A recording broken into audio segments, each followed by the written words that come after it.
Every day, a young fisherman named Syracuse heads out to sea along the Irish coast. One day, he finds a mysterious young woman tangled in his fishing nets.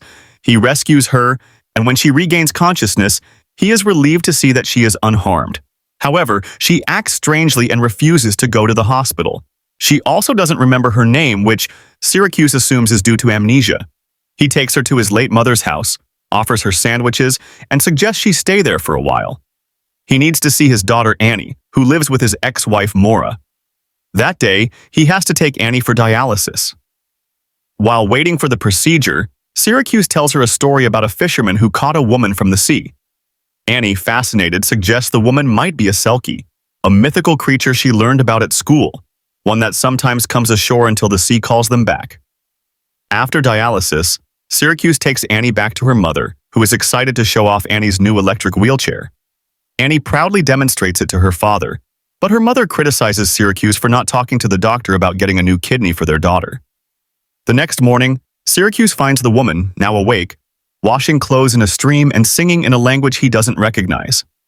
She asks to join him, and he lets her come along on his boat. During the trip, she introduces herself as Ondine, which means from the water. As Syracuse stops to check his lobster traps, he finds them empty, until Ondine begins singing a strange song. Suddenly, the traps are overflowing with the lobsters. She helps him pull them in, surprised when he throws the smaller ones back into the sea. However, she refuses to accompany him to the market. Syracuse sells the lobsters to astonished buyers, then buys Ondine a dress before picking up Annie from school. On the way home, he continues the story about the fisherman and the sea woman. In the tale, she sings to the fish, and he catches them. Annie thinks it all seems like a dream come true, especially since no one knows the language Ondine sings in. After dropping Annie off, Syracuse returns to the cottage, unaware that his curious daughter is following him. He finds Ondine talking with his father, who asks how long she'll stay. Syracuse decides she can stay as long as she wants, forever even, like the fairy tale he's been crafting with Annie. Annie, intrigued by everything she's witnessed, visits the library to research selkies. Meanwhile, Syracuse goes to confession at church, admitting that he's an alcoholic, although he hasn't had a drink in over 2 years. He tells the priest he's been having a recurring dream about attending the funeral of his ex-wife's new husband, Alex, after which he reunites with Maura, who still struggles with alcohol. The priest suggests seeing a psychologist, but Syracuse insists on the confidentiality of confession. He also confesses that he pulled a woman from the sea and is hiding her. The priest urges him to attend Mass, but Syracuse refuses. Meanwhile, Annie delves deeper into selkie legends while Ondine cleans the cottage and examines the gifts Syracuse bought for her, particularly intrigued by fishnet stockings that resemble webbed hands when stretched. The next day, Annie visits her grandmother's cottage and spots Ondine swimming in the sea. Boldly, she approaches the shore, certain now that the fisherman and selkie story is not just a tale. She tells Ondine about her illness and asks if she can heal her, but Ondine says she has no magic. Annie, ever curious, asks many questions, and Ondine is drawn to the lively girl. Annie requests that Ondine always tell the truth, as honesty is the foundation of friendship. She's eager to know what it's like underwater. Is it better or worse than life on land? Ondine responds that it depends, but that singing comes more easily beneath the waves. Annie eagerly shares what she's learned about selkies from her books, explaining that they can stay on land for up to 7 years if they find happiness with a human. Abruptly, she changes the subject to her grandmother, mentioning how much her father still misses her. As she prepares to head home, Ondine invites her to return soon. Meanwhile, Syracuse visits the library, hoping to find books on selkies, only to discover Annie has already borrowed them. Elsewhere, Annie meets up with the neighborhood kids who are showing off their bikes. She lets one of the girls try out her wheelchair, but after the battery runs out and the chair rolls into the water, the kids abandon her. Annie is left to make her way home on her own, where Alex greets her. He helps recharge her wheelchair's battery and casually mentions that selkies are part of Scottish folklore.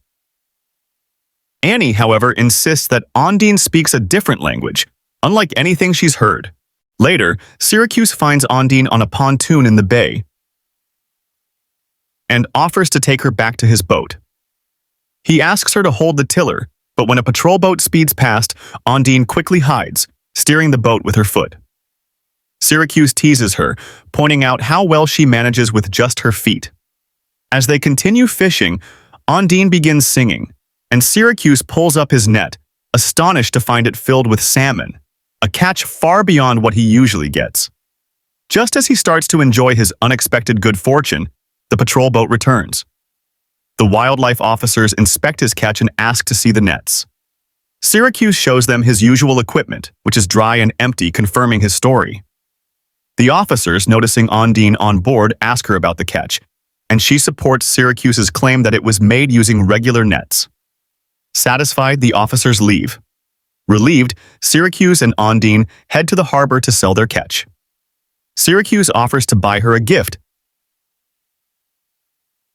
and she chooses another dress, wanting to pick it herself.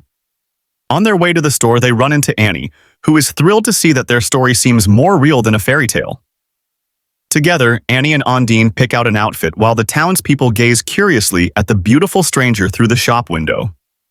Later, Annie arrives at her grandmother's house, which looks warm and inviting, thanks to Ondine's efforts. Ondine offers to teach Annie how to swim, and the girl agrees, excited to have someone from the sea by her side.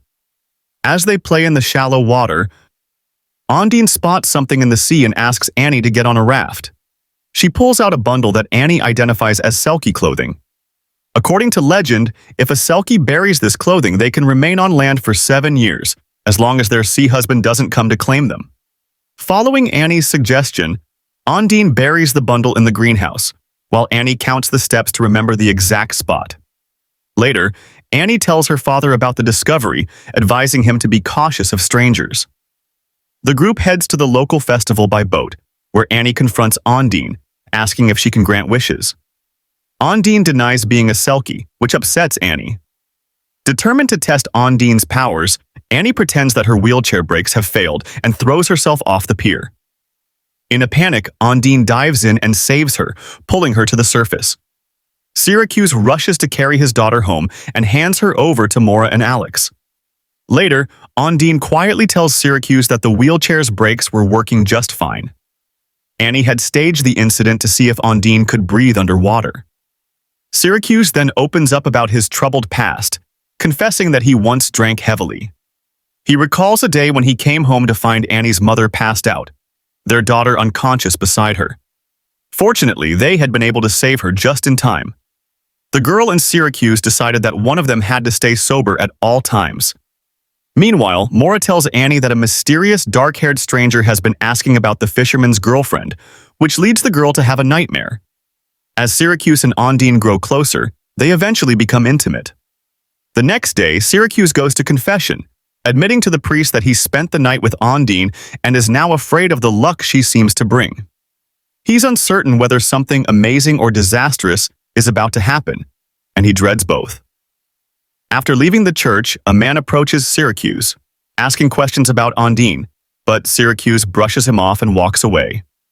That same day, he takes Annie to her dialysis treatment. When they return home, no one is there. Mora and Alex are at the pub, drinking. Syracuse takes Annie there to find them. When they all finally get home, they discover the door broken and Ondine missing. Syracuse searches the shore and finds her hiding. She warns him that her sea husband has come to take her back. Meanwhile, Mora, intoxicated, insists on riding Annie's wheelchair home despite Alex's warnings. Syracuse hides Ondine in a secret cave behind a waterfall, offering to grant her a wish. Her only wish is for Annie to get better, so Syracuse wishes for her to stay with him. As this unfolds, the man searching for Ondine crashes his car into Mora's, sending Alex through the windshield. Annie, though buckled up, still suffers injuries. Syracuse and Ondine drive past the scene and immediately recognize the wreck. Syracuse panics, rushing to the medics as they load Annie onto a stretcher, taking her to the hospital. There, they learn Annie needs an immediate kidney transplant, and by a stroke of luck, Alex is a compatible donor. As Annie undergoes surgery, the man looking for Ondine confronts her in the hospital hallway. He questions why she speaks their language when they don't belong here, reminding her that the sea rejected her. Ondine asks him to leave without her. The next morning, Annie wakes up and immediately asks about Ondine. Syracuse reassures her they will see her soon. Later, a cremation ceremony is held for Alex, and Maura scatters his ashes over the sea, reflecting that this time she can't blame her ex-husband for the tragedy. She asks him to take Annie, and in her grief demands that he get rid of Ondine. She forces Syracuse to drink in Alex's memory. In a drunken state, Syracuse goes to the boat where Ondine is hiding. Calling her a selkie, he takes her out to sea, insisting she return to her husband and sing to him. He leaves her at the foot of the lighthouse, convinced that people and selkies can't be together, and sails away. Ondine asks for a chance to say goodbye to Annie, but Syracuse departs, leaving her behind. As night falls, her silhouette on a log appears like a woman with a tail. When darkness fully descends, she dives into the sea. The next morning, the priest wakes a devastated Syracuse, who realizes he made a mistake. He brings Annie home from the hospital, and she comforts him, saying Ondine will return because she left something behind. Later, Annie is watching TV when a band, Roast, performs.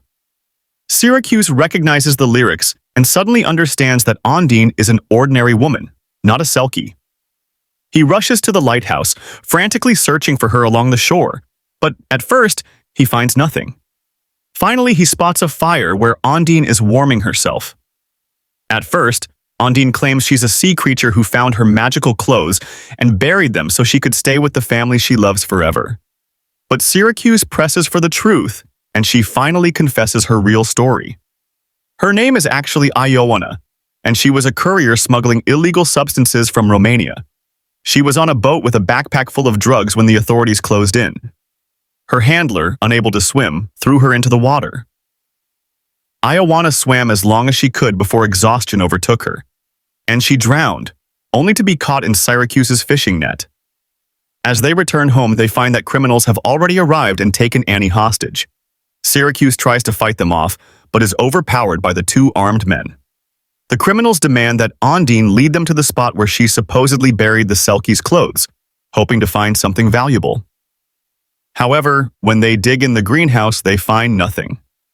Annie had hidden the selkie's clothes somewhere else. Ondine promises to stay with Annie, revealing that she stashed the illegal package in a lobster crate. Everyone heads to the boat. When the criminals lift the crate, Annie reminds Ondine that she's a selkie, not bound by human rules. Taking advantage of the moment, Ondine throws one of the men overboard where he drowns. Syracuse overpowers the other, disarming him and throwing him into the water. The police arrive just in time, arresting the criminals. However, Ondine faces deportation unless she gains citizenship or marries someone. Later, Annie goes to confession and mentions that her father is getting married soon, jokingly adding that even though Ondine wasn't a real selkie, you can't marry a seal, can you? In the final scene, Ondine, dressed in white, and Syracuse, in a suit, sail off on their honeymoon, fulfilling the fairy tale of a human finding happiness with a selkie. And that's where the movie ends.